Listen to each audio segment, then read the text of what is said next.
జై ప్రభు యేసు జై గణదేవా జై ప్రభు జై జై రాజా జై ప్రభు జై జై రాజా విలువైన రక్తము సిలువలో కాచి కలుషాత్ముని నీవు కడిగితివే కలుషాత్ముని నీవు కడిగితివే విలువైన రక్తము సిలువలో కార్చి కలుషాత్ముని నీవు కడిగితివే కలుషాత్ముని నీవు కడిగితివే జై ప్రభు యేసు జై గణదేవా జై ప్రభు జై జై రాజా జై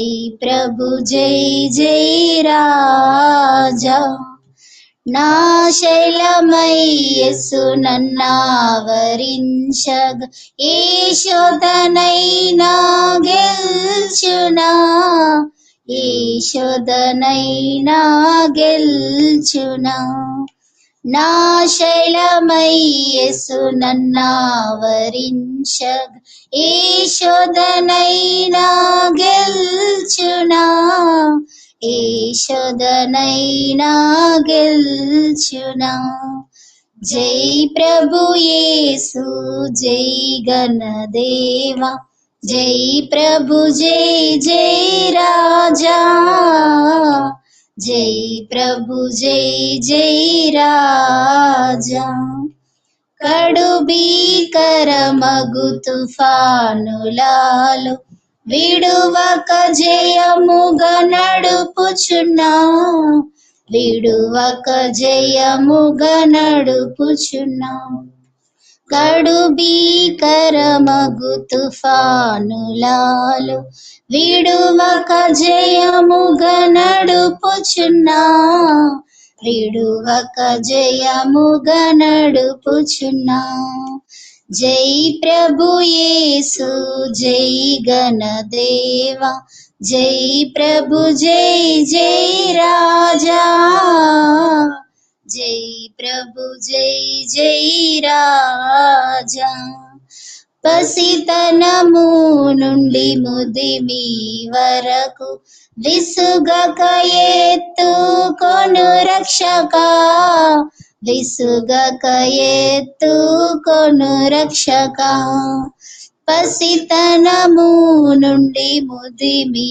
వరకు విసుగక ఎత్తుకొను రక్షక విసుగక ఎత్తుకొను రక్షక జై ప్రభు యేసు జై గణదే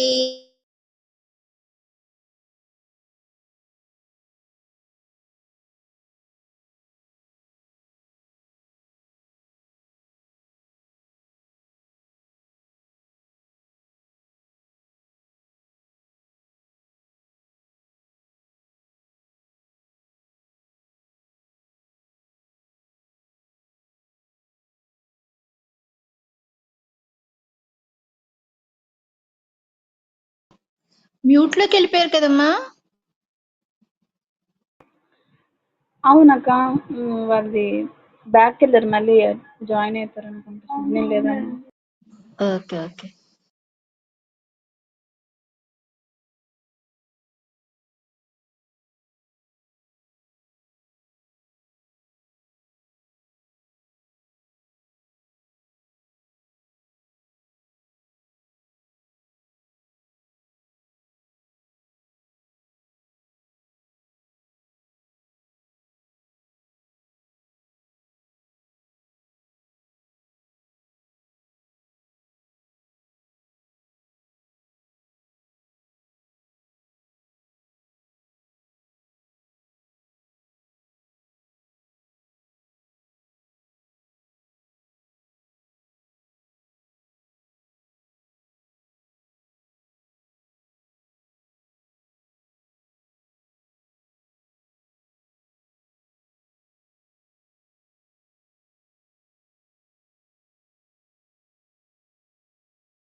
అక్క వాళ్ళు జాయిన్ అవుతున్నారు.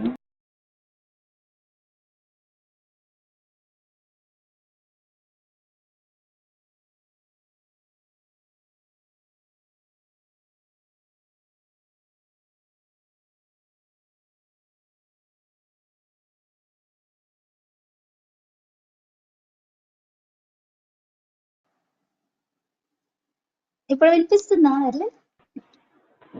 అక్క ఇప్పుడు వినిపించింది అక్క. సాంగ్ యాక్చువల్ మధ్యలో సాంగ్ అయిపోయింది అక్క. అయిపోయింది. ప్రిస్కిల్ అక్క, ఓవర్ టు ప్రిస్కిల్ అక్క. అయిపోయిందా? అయిపోయింది అక్క. అయ్యో అంతా మ్యూట్ అయ్యింది కదా. సరే సరే, ప్రాబ్లం అయింది అనుకుంటా అక్క వాళ్ళకి. అదే. సరే అమ్మా, అక్క సరే. ప్రార్థన చేసుకుందాం. ప్రేమ నమ్మకం కలిగిన ప్రియ పరలోకపు తండ్రి, జీవం కలిగిన దేవా, జీవాధిపతి, నీ ఘనమైన ఉన్నతమైన మహోన్నతమైన నామానికి వందనాలు, స్తుతులు, స్తోత్రములు చెల్లించుకుంటూ వస్తున్నాను. నీవెంతైనా నమ్మదగిన దేవుడో ప్రభా, అందుని బట్టి మీకు వందనాలు, స్తుతులు, స్తోత్రములు. మరి ప్రభా, గడిచిన అనేక దినాలుగా నేను గ్రూప్ లో జాయిన్ అవ్వలేకపోతూ వచ్చాను దేవా. మరి నా ఫోన్ బట్టి దేవా, కొన్ని పరిస్థితులను బట్టి, అననుకూల పరిస్థితులను బట్టి దేవా, మరి నేను గ్రూప్ లో జాయిన్ లేకపోతూ వచ్చాను ప్రభా. మరి దయతో క్షమించి మరొక తరుణంలో నాకు ఇస్తూ వచ్చారు, అందుని బట్టి మీకు వందనాలు దేవా. మరి ఈ సాయంకాల సమయమున ఈ రీతిగా తండ్రి మేము కూడి వచ్చి ఉండగా దేవా, ఈ సమయమును మాకు దీవెనకరంగా ఆశీర్వాదకరంగా ఉంచుతూరండి దేవా. కృప చూపించండి. పాట ద్వారా మీ నామానికి మహిమ తెచ్చుకున్నారు. అయితే కొంత డిస్టర్బెన్స్ వచ్చింది ప్రభా, సిగ్నల్స్ లేక. ఇక మీరు సిగ్నల్స్ మరి ఆ రీతిగా డిస్టర్బ్ చేయకుండా దేవా మరి సంపూర్ణంగా మీ స్వాధీనంలో ఉంచుకుంటూ రండి దేవా. కరుణించండి. మరి ధ్యానించే లేఖనాల ద్వారా కూడా మాతో మీరు మాట్లాడండి ప్రభా. కృప చూపించండి. నా మట్టుకు నేనైతే ఎటువంటి యోగ్యత లేనటువంటి దాన్ని ప్రభా తండ్రి, మీ ఆత్మ నడిపింపులు నాకు దయచేయండి. మీ ఆత్మతో నన్ను నింపండి ప్రభా. మరి నేను వీరి సమయమును వ్యర్థపరిచేదానిగా ఉండకుండా దేవా, మా ఆత్మకు ఏది క్షేమమో ఆ మాటలను మీరు నా నాట ఉంచి మీరే మాట్లాడుతూ రమ్మని వేడుకుంటూ వస్తున్నాను దేవా. కృప చూపించండి, కనికరించండి. నన్ను సంపూర్ణంగా మీ రక్త ప్రోక్షణ కిందికి తెచ్చుకుంటున్నాను ప్రభా. మీ రక్తంతో నన్ను కడిగి పరిశుద్ధపరచండి. నా చూపుల ద్వారా, నా తలంపుల ద్వారా, నా ఆలోచనల ద్వారా, నా చేతుల ద్వారా దేవా, మీకు ఆయాసకరంగా దుఃఖకరంగా జీవించిన పరిస్థితి అంతటినీ యథార్థంగా మీ పాద సన్నిధిని ఒప్పుకుంటూ వస్తున్నాను దేవా. నన్ను కడిగి పరిశుద్ధపరిచి దేవా మీరు వాడుకుంటూ రమ్మని వేడుకుంటూ వస్తున్నాను దేవా. కృప చూపించండి, కనికరించండి తండ్రి. మెట్టుకు ఈ సమయమును మాకెంతో దీవెనకరంగా ఆశీర్వాదకరంగా ఉంచుతురమ్మని, ఈ కూడిక ఆది నుండి అంతవరకు మీరు శిరసత్వం వహిస్తురమ్మని సహాయం చేయమని యేసు నామమున అడిగి వేడుకుంటున్నాను తండ్రి, ఆమేన్. అందరికి మరొక మాట, ప్రైజ్ ది లార్డ్. చాలా రోజులైంది. అయితే నాకు ఈ ఫోన్ కూడా చాలా ప్రాబ్లం ఇచ్చింది. ఈ రోజు పనిచేసింది. ఆ రోజు నేను జియో మీట్ డౌన్లోడ్ చేసుకొని జియో మీట్ ఓపెన్ చేసినా కూడా ఈ ఫోన్ యాక్సెప్ట్ చేయలే. కానీ ఈ రోజు మరి ఎట్లనో మళ్ళీ అదే ఫోన్ పనిచేస్తా ఉంది. నా మాటలు వినబడుతున్నాయమ్మా? అక్క ఓకే అక్క, వినిపిస్తుంది. ఓకే. అట్లా కొన్నిసార్లు నేను లేను, ఊర్లో లేకుండా సువార్తలకు వెళ్ళడం బట్టి, ఆ మీటింగులను బట్టి రకరకాల కారణాల వల్ల చాలా గ్యాప్ వచ్చింది. ఆ మెర్లిన్ చాలా సార్లు అడుగుతూ వచ్చింది, దయతో నన్ను క్షమించండి. అయితే కిందటి నెల మా దగ్గర ఫిబ్రవరి నెల 26వ తేదీ మా దగ్గర సిస్టర్స్ రిట్రీట్ అయింది. పవిత్రకాలు కూడా వచ్చారు. అప్పుడు ప్రభావవంతమైన స్త్రీ గురించి ఆ రోజు అక్క లెసన్ తీసుకుంటూ వచ్చారు. లెసన్ లాగే అంటే చెప్తూ వచ్చారు. అదే ఈ రోజు మీతో పంచుకోవాలనుకుంటున్నా. అంటే ఆ పాయింట్స్ తీసుకొని నేను మీతో పంచుకోవాలనుకుంటున్నా, షేర్ చేసుకోవాలనుకుంటున్నా. ప్రభావవంతమైన స్త్రీ అని బైబిల్లో రాయబడి లేదు, కానీ కొన్ని క్యారెక్టర్స్, బైబిల్ క్యారెక్టర్స్, అవి స్త్రీలే కానివ్వండి, పురుషులే కానివ్వండి, అవి మనల్ని ఏం చేస్తాయి? ప్రభావవంతం అంటే మన పైన ప్రభావం చూపేవిగా ఉంటాయి. వాటి ద్వారా మనం ఎన్నో విషయాలు నేర్చుకోగలుగుతాం. అండ్ అట్లనే ఈ ఈ ప్రభావం అంటే మనము స్త్రీలముగా ప్రభావవంతముగా ఉండాలి. ఈ ఆ రోజు సిస్టర్స్ రిట్రీట్ ఉద్దేశం ఏంటంటే ప్రభావవంతముగా మనం ఉండాలి. ఎట్లా మనం ఒక ప్రభావవంతమైన స్త్రీగా ఉంటాము అంటే ఎట్లా మనం ఇతరులని ప్రభావవంతంగా అంటే మనము ఇతరులని ఎలాగా ప్రభావవంతం చేయగలుగుతాం అని అంటే ముందు మనలో ఏం కావాలి? మార్పు రావాలి కదా. కొన్నిసార్లు స్త్రీలంగా మనము మార్పు రావడం అనేది కొంచెం కష్టతరమైన పరిస్థితే. పురుషుల కంటే కూడా స్త్రీలకి కొన్ని విషయాల్లో మార్పు చెందడం అనేది కొంచెం కష్టతరంగా ఉంటుంది. అంటే ప్రభావవంతమైన స్త్రీ అని అంటే మనం మార్పు చెందడమా లేకపోతే ఇతరులని మార్చేవారమా? మనం మార్పు చెందితేనే ఇతరులను మార్చగలుగుతాము. మనలో ఏ మార్పు లేనప్పుడు మనం ఇతరులను ఎలా మార్చగలుగుతాం? మన జీవితం ఇతరులకి ఎలాగ మాదిరికరంగా ఉంటుంది? మనం మారితేనే కదా ఇతరులకు ఏమైనా చెప్పగలుగుతాం. మనలో మార్పు వస్తే మనం ఏమైనా మనం ఇతరులను మార్చగలుగుతాం. మనలోనే ఏ మార్పు లేదనుకోండి, అప్పుడు ఇతరులను మనం మార్చగలుగుతామా? మార్చలేం కదా. అంటే ఒక ప్రభావవంతమైన స్త్రీగా మనం ఉండాలి అని అంటే మొట్టమొదట మనలో ఉండవలసిన లక్షణం ఏంటంటే మనము మార్పు చెందిన అనుభవంలో ఉండాలి. మనము మార్పు చెందిన వారంగా ఉండాలి. చూడండి, రోమీలకు రాసిన పత్రిక 12:2 ఉంటుంది. మీరు ఈ లోక మర్యాదను అనుసరింపక ఉత్తమమును అనుకూలమును సంపూర్ణమై ఉన్న దేవుని చిత్తమేదో పరీక్షించి తెలుసుకున్నట్లు మీ మనసు మారి నూతనమగటం వలన రూపాంతరము పొందుడి. ఏంటంట? రూపాంతరం పొందే అనుభవం. మనసు మారి రూపాంతరం పొందాలి. దేని కొరకు? దేవుని చిత్తమేదో పరీక్షించి తెలుసుకోవటానికి. దేవుని చిత్తమేదో పరీక్షించి తెలుసుకునటానికి మనము మనసు మారి రూపాంతరం పొందాలి. ఈ రూపాంతరం పొందే అనుభవంలో, మార్పు చెందే అనుభవంలోనికి మనం రావాలి. ఈ లోకరీతిని కొంతమంది మారాలనుకుంటారు కదా. కొత్త సంవత్సరం వచ్చినప్పుడు, December 31st నైట్ వచ్చినప్పుడు ఈ లోకరీతిని చూస్తే కొంతమంది కొన్ని నిర్ణయాలు తీసుకుంటారు. ఈ సంవత్సరం నేను ఇది చేయను, ఈ సంవత్సరం నేను అది చేయను, ఈ సంవత్సరం నేను మార్పు చెందుతాను నాలో అని నిర్ణయం చేసుకుంటాం. కానీ మన నిర్ణయాలు ఎప్పటికీ కూడా సఫలం కావు. కొంతవరకు కొనసాగలమేమో మనం తీసుకునే నిర్ణయాలను బట్టి, తర్వాత కొనసాగడం కష్టం. నేను ఇలా ఉండకూడదు, అలా ఉండకూడదు అని కొన్ని నిర్ణయాలు తీసుకుంటాం కానీ ఆ నిర్ణయాల్లో కొనసాగడం అనేది మన వల్ల కాదు, మన స్వంత శక్తి వలన కాదు. ఆ మనం తీసుకునే నిర్ణయాల్లో మనం కొనసాగాలి అని అంటే దేవుని శక్తి మనకి అవసరమైంది. కానీ మార్పు చెందాలి అని అంటే ముందు మన మనసు మారాలి. మనం మనసు మారాలంటే మనం ఎవరి దగ్గరికి రావాలి? దేవుని దగ్గరికి రావాలి. మనము దేవుని దగ్గరికి రావాలి. దేవుని దగ్గరికి వస్తే మన మనసు మారి రూపాంతరం పొందుతాం. ఆ రూపాంతరం పొందే అనుభవంలోనికి వస్తాం. కొన్నిసార్లు మార్పు అనేది స్త్రీలంగా మనకి కొంచెం కష్టం కదా. ఇప్పుడు చూడండి, సొంత ఇల్లులు ఉంటే అది వేరే సంగతి. అద్దెల్లిలో ఉన్నాం అనుకోండి, ఆ పరిస్థితులకు అలవాటు పడిపోతాం. చుట్టుపక్కల వాళ్ళతో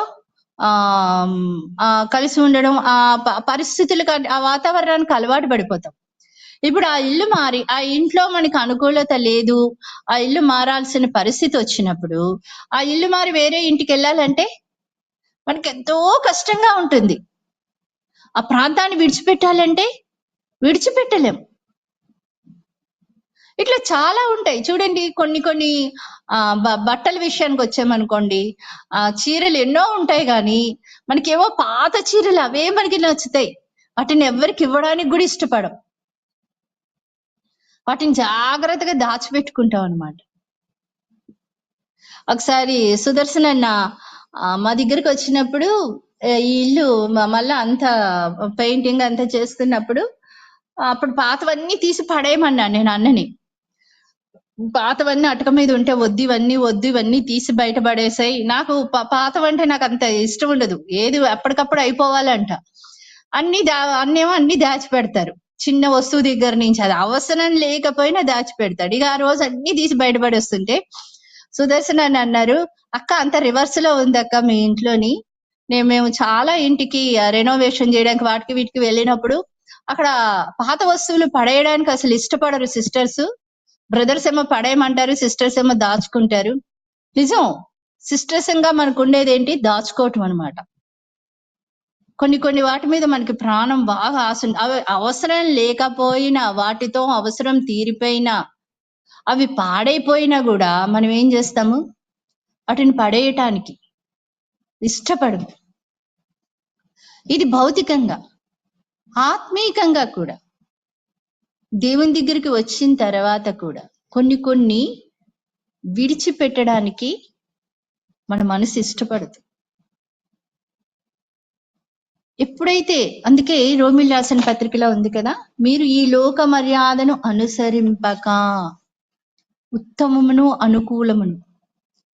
ఏంటి? మనం ఎప్పుడు రూపాంతరం పొందగలుగుతాము? ఎప్పుడు మన మనసు మారుతుంది అని అంటే, ఈ లోక మర్యాదను మనం ఎప్పుడైతే ఇడిచిపెడతామో. ఈ లోక మర్యాద మనకి అందరికి వాక్యం తెలుసు కాబట్టి నేను ఎక్కువ డీప్గా వెళ్ళట్లేదు.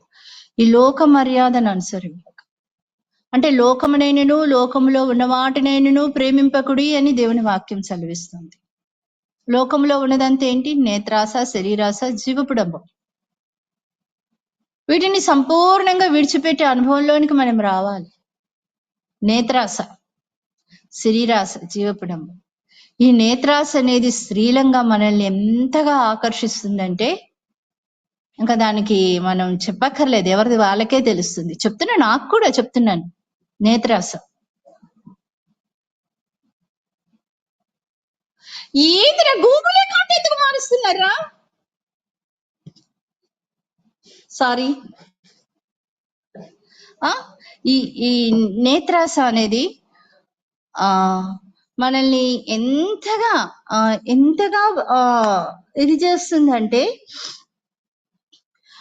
మనల్ని ఎంతగానో ఆకర్షిస్తూ ఉంటుంది నేత్రాస అనేది.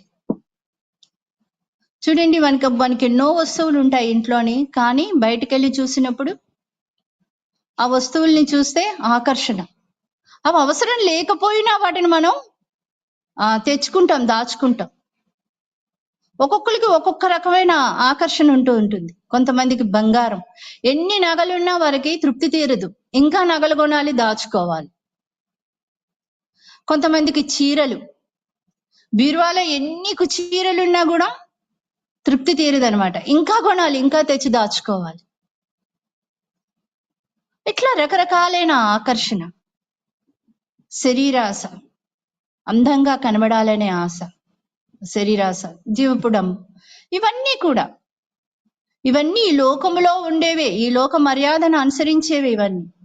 అలాగే లోక మర్యాదను అనుసరింపక మనం దేవుణ్ణి నమ్ముకున్నాక కూడా ఎవరేమనుకుంటారో ఏమో, మనకి మన బంధువులు, మన రక్త సంబంధికులు, అన్యులు ఉంటారు. వాళ్ళు అన్ని పద్ధతులు పాటిస్తూ ఉంటారనమాట. మనం కూడా వెళ్ళి ఏం చేస్తాము? ఆ పద్ధతుల్లో కలిసిపోతాం. వాళ్ళ దగ్గరికి వెళ్ళినప్పుడు వాళ్ళు ఏమనుకుంటారో మోమాట పడి వాళ్ళు ఏం చేస్తే మనం కూడా అది చేయడానికి ముందుకొస్తాం. ఇలాంటి పరిస్థితులన్నీ. అందుకే మనం ఒక ప్రత్యేకమైన, ఎప్పుడైతే మనం యేసుప్రభు దగ్గరకు వచ్చి, యేసుప్రభా నేను పాపిని, నా పాపాలు క్షమించు, నీ రక్తంతో నన్ను కడుగు, నీ విడిగా నన్ను చేసుకో అని చెప్పి మనం అడిగి ఎప్పుడైతే యేసుప్రభా నన్ను నీకు నేను సంపూర్ణంగా సమర్పించుకుంటున్నాను అని అడుగుతామో, అప్పుడు మన జీవితంలో ఏం కావాలి? మార్పు రావాలి. కొరింథీయులకు రాసిన పత్రిక 15వ అధ్యాయంలో ఉంది కదా, ఇదిగో పాతవి గతించెను, సమస్తము క్రొత్తమాయను. మన మాట తీరులో మార్పు రావాలి, మన చూపులో మార్పు రావాలి, మనం నడిచే విధానంలో మార్పు, అంటే మన జీవితంలో ఒక మార్పు అనేది కనబడాలి ఇతరులకి. అప్పుడే మనం ఇతరులని ప్రభావితం చేసే వారంగా ఉంటాం. మన జీవితము ఇతరులని ప్రభావితం చేస్తుంది. నేటి దినాల్లో అట్లా మనం లేవు కాబట్టి మనం ఎంత వెళ్ళి సువార్త ప్రకటిస్తున్నా, ఎంత ప్రార్థనలు చేస్తున్నా మనుషుల్లో మార్పు రావట్లేదు. బయటకెందుకు, ఇంట్లో వాళ్ళనే మనం మార్చుకోలేకపోతున్నాం, ఇంట్లో వాళ్ళనే మనం సంపాదించుకోలేకపోతున్నాం. ఎందుకు? మనలో మార్పు లేదు, మనం జీవించే విధానంలో మార్పు లేదు. పాతది ఏదైందో అది ఇంకా లోపట దాచుకునే ఉంటున్నాం. అందుకే సువార్తల్లో ఉంది కదా, పులిసిన పిండి కొద్దిగైనా ముద్దంతా ఏం చేస్తుందంట, పులే చేస్తుందంట.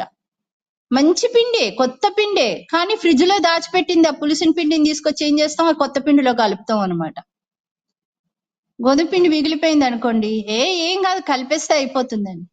ఇది ఏం చేస్తుంది, కొద్దిసేపు ఉండేసరికి మొత్తం ముద్దంతా పులియబడుతుంది. అందుకే యేసుప్రభు అంటారు కదా, పాత బట్టకు కొత్త బట్ట మాసిక వేయడంట. అంటే పాతది చినిగింది, ఆ చినిగిన దానికి తీసుకొని వచ్చి కొత్త బట్టని వేస్తే ఏమవుతుంది, అది ఇంకా చినుగుతుంది. అలాగే పాత తిత్తుల్లో కొత్త ద్రాక్షారసం పోయడు, పాత తిత్తుల్లో కొత్త ద్రాక్షారసం పోస్తే ఏమవుతుంది, ఆ తిత్తులు పిగిలిపోతాయి. కొత్తది అంటే సంపూర్ణంగా కొత్తగానే ఉండాలి. ఇప్పుడు చూడండి, మనం ఒక కొత్త చీరని ఎగ్జాంపుల్ చెప్తున్నా, కొత్త చీర తెచ్చుకున్నాము, కట్టుకోవాలనుకున్నాం. ఇప్పుడు కొత్త చీరకి అన్ని కొత్త వండాలనే అనుకుంటాం. కొత్త చీరకి పాత చినిగిపోయిన జాకెట్ వేసుకోం కదా. పాత జాకెట్ వేసుకుంటే ఆ వెలితి కనబడుతూనే ఉంటుంది. కొత్తది కొత్తదే, పాతది పాతది. మన జీవితం కూడా అంతే, మన ఆత్మీయ జీవితం కూడా అంతే. మనం యేసుప్రభువుని నమ్ముకున్నాము, బాప్తీసం తీసుకున్నాము, మందిరానికి వెళ్తున్నాము, బలలో చేయి వేస్తున్నాము, అది దేవుని ఆరాధిస్తున్నాము, అన్నీ చేస్తున్నాము. కానీ ఇంకా పాత పద్ధతులు, పాత అలవాట్లు, ఆ పాత మాటలు అంతా పాతవి, ఇంకా పాతవి ఉన్నాయనుకోండి, ఏమైనా పొందిక కుదురుతుందా?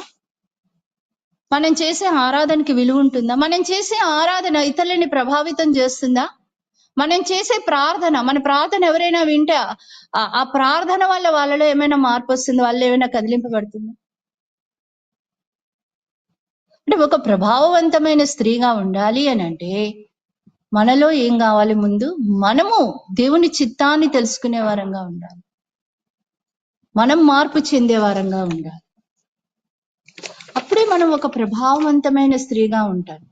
కొన్నిసార్లు మనం ఏమనుకుంటామంటే స్త్రీలంగా, నేను ఇక్కడ సిస్టర్ చెప్పారు, ఒక బుక్ ఇచ్చారు నాకు, అందరికీ ఇచ్చారు ఆ రోజు రాయమని. నేను ఈ విధంగా జన్మించాను, ఇదే విధంగా ఉండిపోతాను అంటే ఇంతే, నేను ఇంతే. మార్పు చెందడానికి ఇష్టపడమన్నమాట.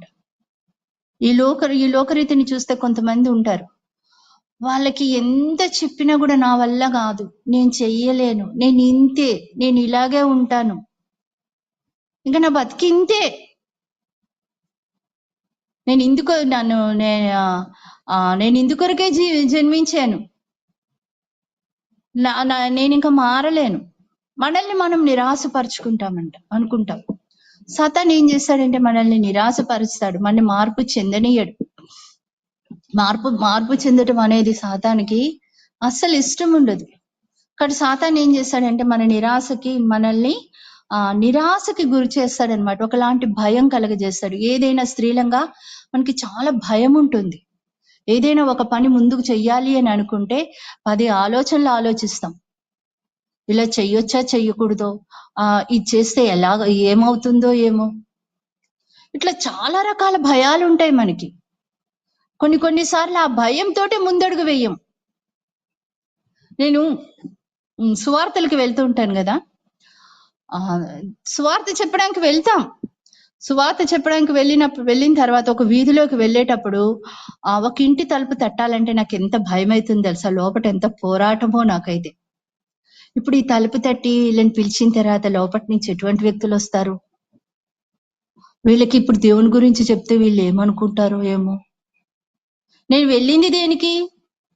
సువార్త ప్రకటించటానికే, దేవుని గురించి చెప్పడానికే, దేవుని గురించి వాళ్ళకి ధైర్యంగా మాట్లాడడానికి నేను వెళ్ళాను. దేవుని గురించి చెప్పడానికే నేను ధైర్యంగా వెళ్ళాను. కానీ తీరా అక్కడికి వెళ్ళేసరికి నాకు ఎన్ని భయాలంటే ఏమైతుందో ఏమో, ఇప్పుడు ఎట్లా చెప్పాలి, ఇన్ని భయాలు వస్తాయి.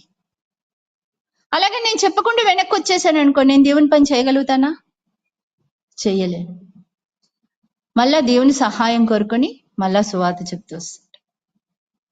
అందుకే చూడండి 2 తిమోతి 1:7 ఒక మాట ఉంటుంది. దేవుడు మనకు శక్తియు ప్రేమయు ఇంద్రియ నిగ్రహము గల ఆత్మనే ఇచ్చను గాని పిరికితనము గల ఆత్మ ఇయ్యలేదు. ఏం ఆత్మనిచ్చాడు దేవుడు? శక్తి, ప్రేమ, ఇంద్రియ నిగ్రహం కలిగిన ఆత్మ. దేవుని ఆత్మ చేత నింపబడ్డం మనం. పిరికితనం కలిగిన ఆత్మని దేవుడు మనకి ఇయ్యలేదు. కాబట్టి మనము భయపడాల్సిన అవసరం లేదు. అంటే ఎప్పుడు మనం భయపడకుండా ఉంటామంటే దేవుని ఆత్మ చేత నింపబడ్డప్పుడు. అప్పుడు మనం భయం లేకుండా మన జీవితాల ద్వారా ఇతరులని ప్రభావితం చేయగలుగుతాం. ఇంకా మనం ఎప్పుడు మన జీవితాల ద్వారా ఇతరులు ప్రభావితం చేయబడతారు అని అంటే మనము యేసు పాదముల యొద్ద కూర్చుంట ద్వారా, అలాగే యేసుక్రీస్తుని గురుగా ఉంచుకోవటం ద్వారా, మనం బైబిల్లో క్యారెక్టర్స్ ని మనకు మాదిరిగా ఉంచుకోవటం ద్వారా మనం ఏం చేయగలుగుతాము? ఇతరులని ప్రభావితం చేయగలుగుతాం. అంటే ముందు మనలో మార్పు రావాలి, రూపాంతరం పొందాలి. పౌలు భక్తుడు అంటాడు కదా, 2 కొరింథీయులకు రాసిన పత్రిక 3వ అధ్యాయంలో ఒక మాట ఉంది.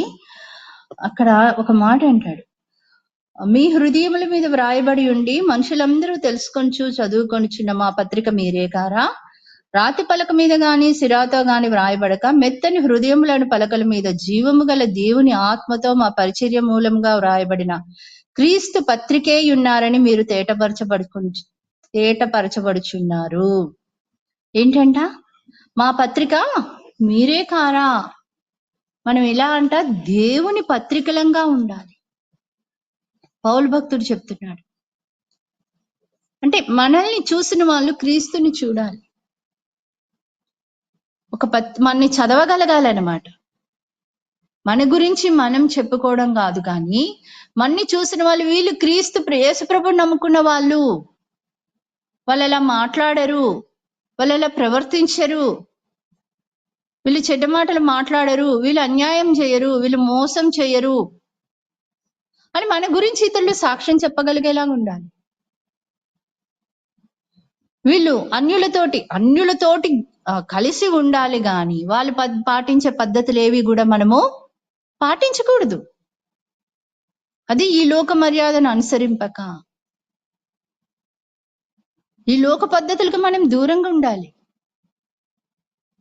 అప్పుడే మనం ఇతరులని ప్రభావితం చేయగలుగుతాం. చూడండి, అన్యుల పెళ్లిళ్ళకి మనం వెళ్ళాము. అన్యులు ప్రవర్తించినట్టే మనం కూడా వాళ్ళు ప్రవర్తించినట్టే మనం కూడా ప్రవర్తిస్తే, అంటే వాళ్ళతో కలిసిపోయాం. కొంతమంది అంటారు వాళ్ళతో కలిసిపోవాలి, అప్పుడే వాళ్ళకి మనం సువార్త ప్రకటించగలుగుతాం. మంచిదే.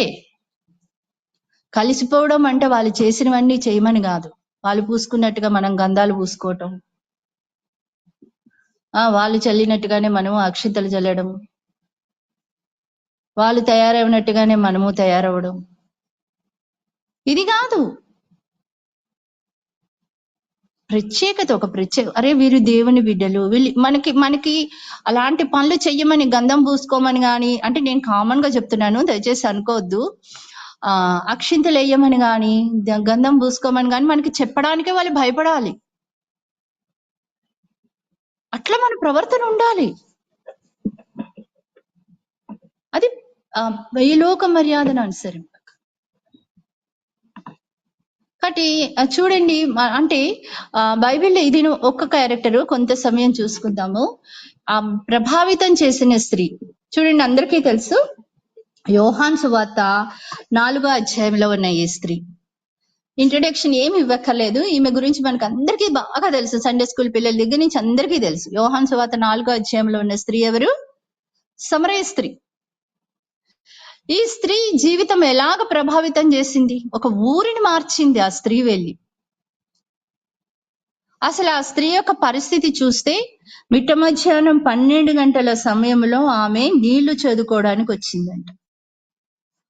ఆ టైంలో ఎవరైనా మిట్ట మధ్యాహ్నం 12 గంటల ఎండలో ఆమె నీళ్లు చేదుకోవడానికి వచ్చిందంటే ఆ సమయంలో ఎవరైనా నీళ్లు మోసుకుంటారా? ఉదయాన్నే పనులు చేసుకుంటారు, ఆ సమయంలో విశ్రాంతి తీసుకుంటారు, రెస్ట్ తీసుకుంటారు మామూలుగా అయితే భోజనాలు చేసి, లేదా ఇంట్లో కొంతమంది అయితే ఇంట్లో వంట ఆ టైంలో లంచ్ అవర్ అన్నట్టుగా వండుకుని తింటారు మధ్యాహ్నం భోజనం. కానీ ఆ టైంలో ఆమె నీళ్లు చేదుకోవడానికి వచ్చింది. అంటే ఆమె ఎవరికి తన ముఖము చూపించుకోలేని పరిస్థితులు ఉంది. ఆ సమయంలో రోడ్డు మీద తిరిగే వాళ్ళు కూడా తక్కువగా ఉంటారు. ఇప్పుడు ఎండాకాలం చూడండి, మనకు అందరికి ఈ మధ్యని వాట్సాప్లో నవ్వు కూడా వస్తున్నాయి. ఉదయం మధ్యాహ్నం 11 గంటల నుంచి మధ్యాహ్నం సాయంత్రం 3:30-4 గంటల వరకు ఎవరు బయట కనబడొద్దు అని. అంటే మిట్ట మధ్యాహ్నం ఎండ టైంలో ఎవరుంటారు? రోడ్డు మీద ఎవరు ఉండరు, ఎక్కువ మంది మనుషులు తిరగరు. ఆ సమయాన్ని ఎంచుకుంది ఆమె. ఆ సమయాన్ని ఆమె ఎంచుకొని, అంటే ఎవ్వరికి కనిపించకుండా, ఎవ్వరూ తనని చూడకుండా ఉండే సమయంలో ఆమె నీళ్లు చదువుకోవడానికి వస్తుంది. అంటే ఎవరికి తన ముఖము చూపించుకోలేని పరిస్థితిలో ఆమె ఉంటూ వచ్చింది. ఇంకా చూస్తే కింద వచనాల్లో మనం చూస్తే చూడండి, 15వ వచనంలో ఆ స్త్రీ ఆయన చూచి, అయ్యా నేను దప్పికొనకుండానట్లను చేదుకొంటూ ఇంత దూరం రాకుండానట్లను ఆ నీళ్లు నాకు దయచేయమని అడుగగా, ఆమె ఏమంటుంది? నాకు దాహం వేయకుండా మళ్ళీ ఇంత దూరం, అంటే ఆమెకి దాహం వేస్తే ఆమె నీళ్లు తెచ్చుకొని తాగాలి. అంటే ఎవరినైనా అడిగితే కూడా ఆమెకి ఇస్తారో ఇవ్వరో. ఇంత దూరం వచ్చి ఆమె నీళ్లు, అంటే ఆమెకి సహాయం చేసే వాళ్ళు ఎవరూ లేరు, నిస్సహాయ స్థితిలో ఉంది. అయితే ఆమె నీళ్ళ గురించి మాట్లాడుతూ ఉంటే అక్కడ యేసుప్రభు వారు ఏమడుగుతున్నారు?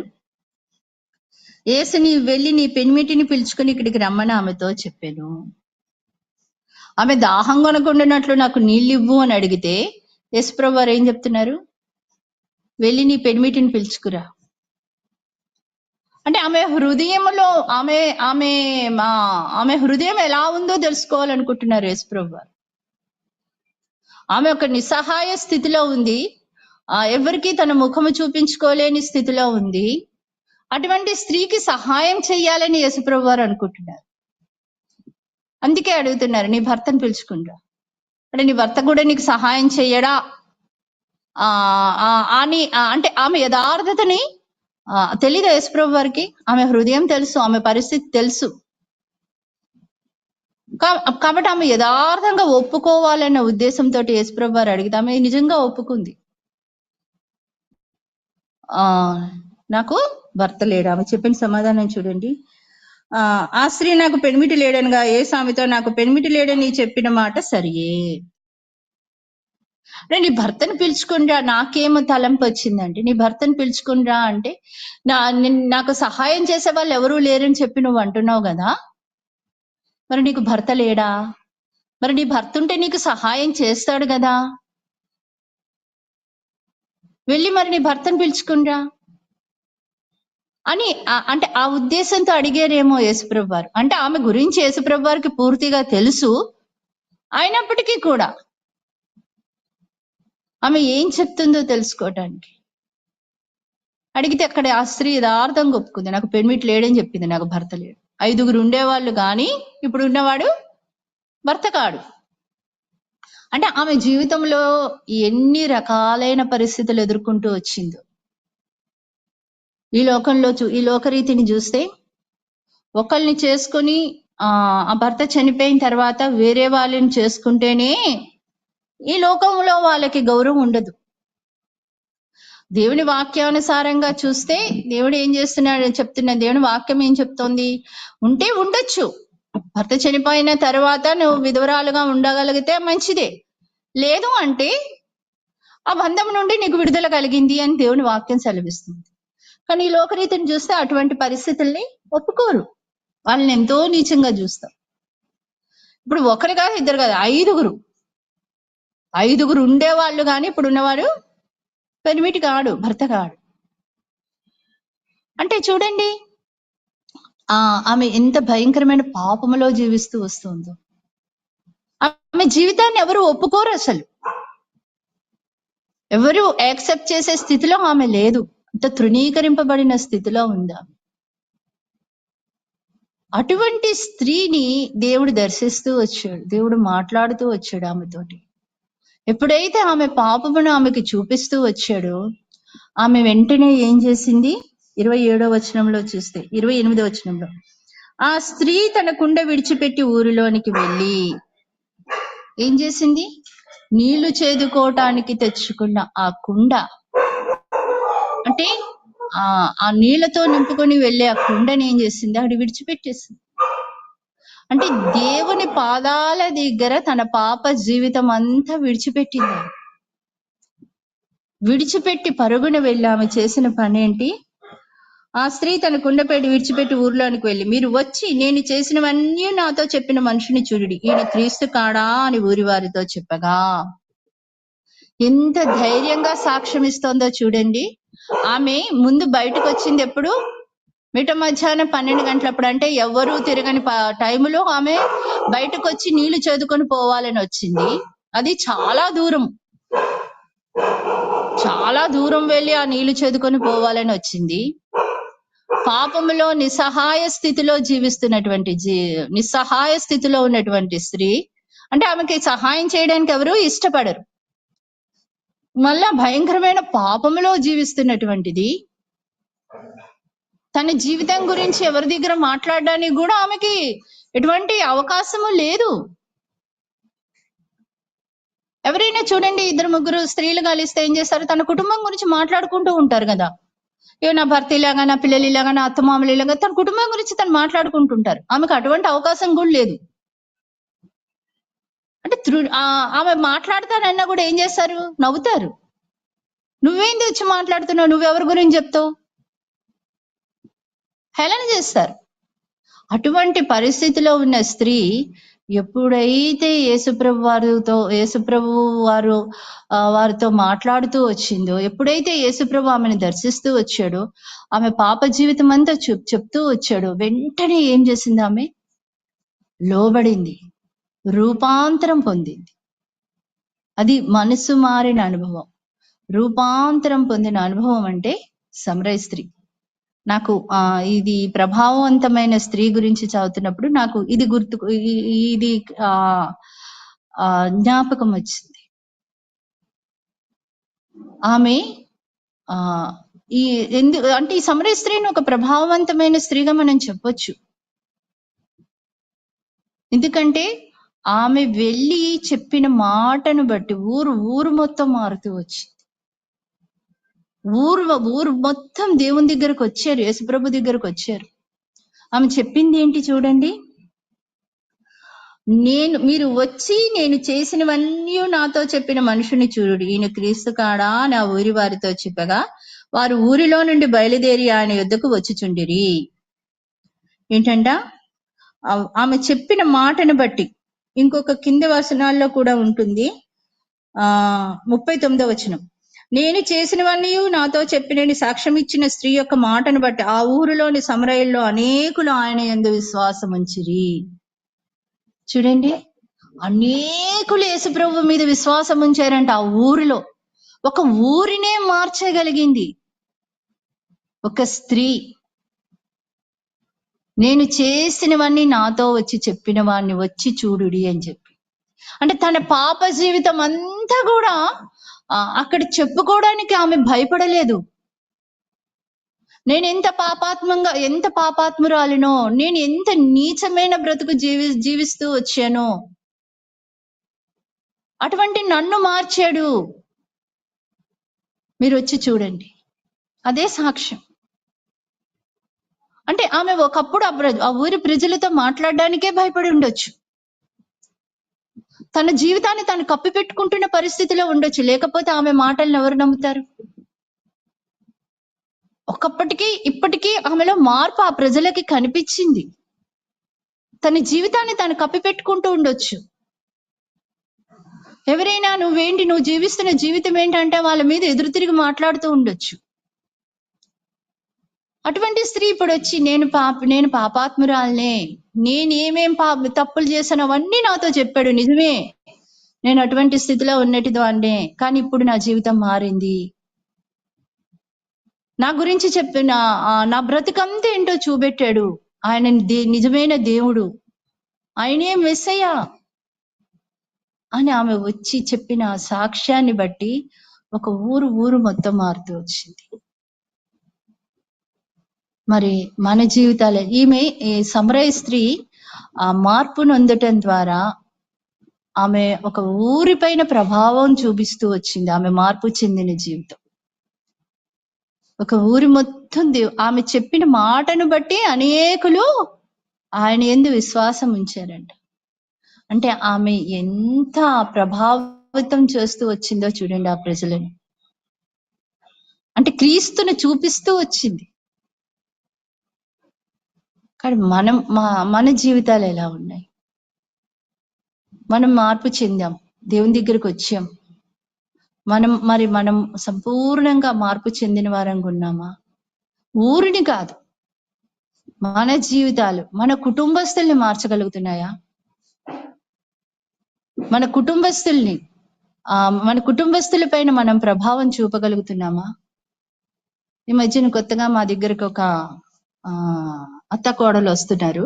అంటే కోడలు వస్తుంది, కిందటి ఆదివారం అత్తగారు వచ్చింది. అప్పుడే నేను అనుకున్నా, నేను ఇంకెక్కువ మాట్లాడలేదు. ఎందుకంటే మాట్లాడితే ఏమవుతుందంటే ఇంకా చాబీల మీద అవే వస్తాయి బయటికి. అందుకని నేను ఆ అమ్మాయి చెప్పింది, చెప్పిన తర్వాత సరేలే అమ్మ ప్రార్థన చేద్దాంలే అని చెప్పన్నా. ఇప్పుడు అత్తగారు వచ్చింది మొన్న ఆదివారం. అత్తగారు ఆడబడుచు వచ్చారు, ముగ్గురు వచ్చారు. అత్తగారు ఆడబడుచు కోళ్ళు అందరూ వచ్చారు. వాళ్ళు వెళ్ళిపోయారు, కొడుకు కోళ్ళు ఇద్దరు వెళ్ళిపోయారు. వెళ్ళిపోయిన తర్వాత అత్తగారు ఆడబడుచు కొద్దిసేపు ఉన్నారు. నేనేం మాట్లాడలే, వాళ్ళతోటి ఎక్కువ మాట్లాడలే, సైలెంట్ గానే ఉన్నా. ఇంకా వెళ్ళిపోయే ముందు మా కోడల గురించి ప్రార్థన చేయండి అమ్మా అని ఇంకా చెప్పడం మొదలెట్టింది, స్టార్ట్ చేసింది. ఈమె విశ్వాసే, ఆమె విశ్వాసే. ఇప్పుడు ఎవరినేమంటాం చెప్పండి? ఇద్దరు విశ్వాసులే. అంటే అత్తగారి జీవితం కోడల్ని ప్రభావితం చేయలే, కోడలి జీవితం అత్తగారిని ప్రభావితం చేస్తారు. కోడలేమంటుంది, మా అత్త ముందు నుంచి చిన్నప్పటి నుంచే విశ్వాసులే కానీ ఏమాత్రం మార్పు లేదు, అసలు విశ్వాసులు తగ్గ లక్షణాలే లేవంటూ. అత్తగారు కోడల్ని అదే మాట అంట. చూడండి, నేను ఒక ఉదాహరణ చెప్తున్నాను, ఇలాంటివి ఎన్నో. కానీ మన జీవితాలు ఎలా ఉన్నాయి? మన నిజంగా ఇతరులని ప్రభావితం చేసేవారంగానే మన జీవితాలు ఉన్నాయా? ఇతరులకు మనం క్రీస్తుని చూపించగలుగుతున్నామా? క్రీస్తుకు పత్రికలు అంటే రాయభారులంగా పత్రికలంగా మనం కనబడగలుగుతున్నామా? ఈ రాత్రి కాలంలో మనల్ని మనం చూసుకొని ప్రార్థన చేసుకుందాం. దేవుడి మాటలు దీవించుకుందాం.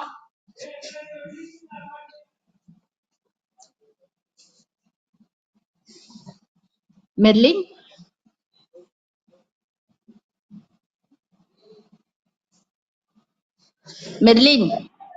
అక్క